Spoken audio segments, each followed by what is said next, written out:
Okay, so picture this. My alarm clock, which I swear has a personal vendetta against me, decided to play dead. Not just snooze, full on, lights out, no pulse dead. So, naturally I woke up looking like I'd wrestled a badger, and lost. My hair was doing this weird gravity-defying thing. It was less bedhead and more electrocuted scarecrow. I stumbled into the kitchen desperately needing coffee, like IV drip level need. My brain felt like a dial-up modem trying to connect to the internet in 1998. It was not a pretty sight, you guys. The coffee machine, sensing my desperation, chose this exact moment for its own little rebellion. It spurted out a weak, lukewarm liquid that tasted vaguely of disappointment and old socks. Seriously, old socks. I tried to salvage it. I added sugar. I added more sugar. I considered adding tears, but that felt a bit dramatic even for me. So, I drank the sad beige water, pretending it was a fancy artisanal brew. My reflection in the toaster looked back, equally unimpressed with my life choices.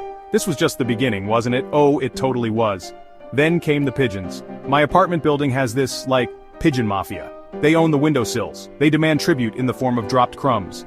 As I was attempting to air out my apartment, and my soul, one particularly bold pigeon decided my open window was an invitation, not just a perch. Oh no, it flew in. It strutted around my tiny living room like it was inspecting a new condo development. I shooed. It cooed defiantly. It was a standoff, me versus the feathered overlord. This whole pigeon saga made me even later, which honestly is saying something. I am perpetually 5 minutes behind schedule. It's like my default setting. So, now I was pigeon incident level late. I finally managed to evict the bird, but not before it left a tiny, unwelcome gift on my favorite rug. Of course, because why wouldn't it? If you think my mornings are chaotic, you should definitely subscribe. You'll feel so much better about your own life. Trust me on this one, it's comedy gold, mostly at my expense. So I finally made it out the door, looking slightly less like a scarecrow but definitely feeling like one on the inside. I had this super important meeting, could make or break my quarter important. I'd prepped for days, I had charts, I had talking points, I even wore my serious business blazer, which mostly just makes me feel like an imposter playing dress-up. I did a little power pose in the elevator. It didn't really work. I just looked like I urgently needed the bathroom. The universe was clearly not on my side today. The meeting started, and then, the spill. Of course, there was a spill. I reached for my water bottle, a sleek, reusable one I bought to feel like a responsible adult.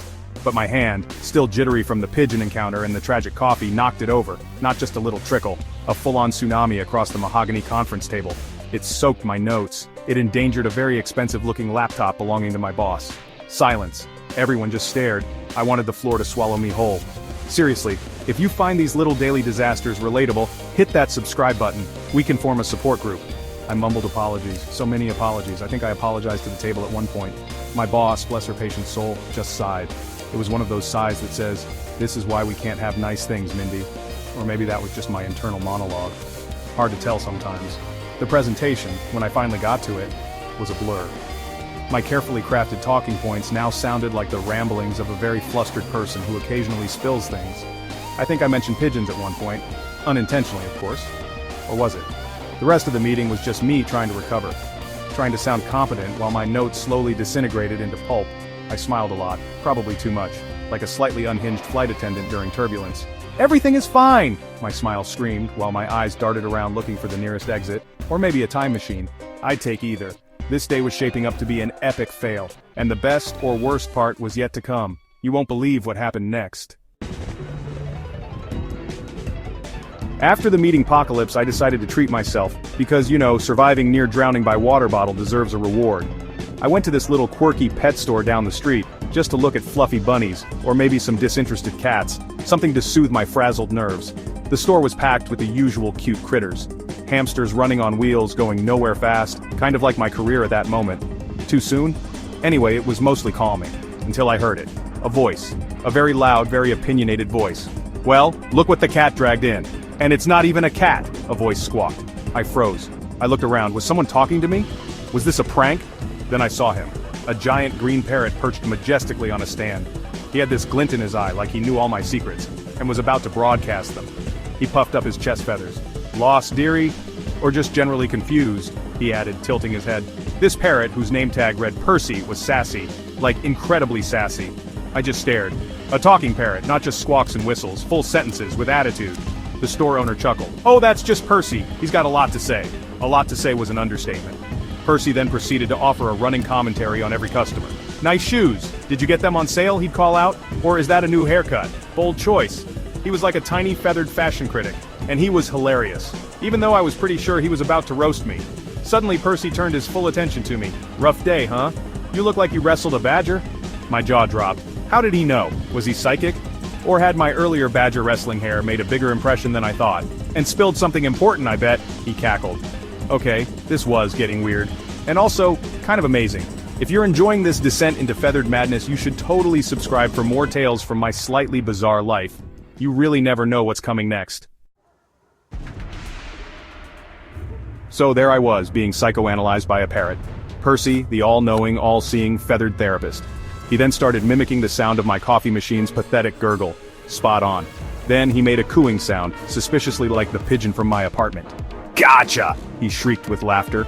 I was simultaneously mortified and utterly captivated. This bird was a comedic genius, a tiny green insult comic. He was basically my spirit animal, if my spirit animal was way more confident and had better comic timing. The store owner explained Percy had a knack for picking up on people's days, and repeating things he'd heard, which made me wonder what else he'd picked up. My bank pin? My deepest, darkest fear of mimes? It was a terrifying thought. As I was leaving, still dazed, Percy called out, "Don't forget to subscribe to Life's Little Disasters." I swear he winked, or maybe parrots just blinked weirdly. Either way, it felt like a sign, a very specific feathered sign. This bird was actively trying to get me subscribers. What a legend. I walked home in a daze. My day had been a complete train wreck. From the alarm clock betrayal to the pigeon invasion, the meeting spilled to the parrot roast. It was absurd. Utterly, hilariously absurd. I should have been miserable. But somehow, Percy the parrot had turned it all around.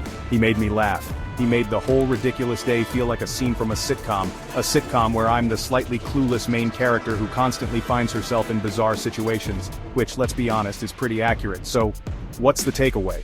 Maybe that even on the worst days, there's humor to be found, usually at your own expense.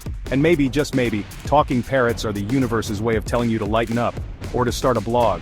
Which, hey, if you've read this far and haven't run screaming, you should definitely hit subscribe. Because if a talking parrot thinks my life is entertaining, who are you to argue? Now if you'll excuse me, I'm off to buy a lottery ticket, and maybe a bird feeder.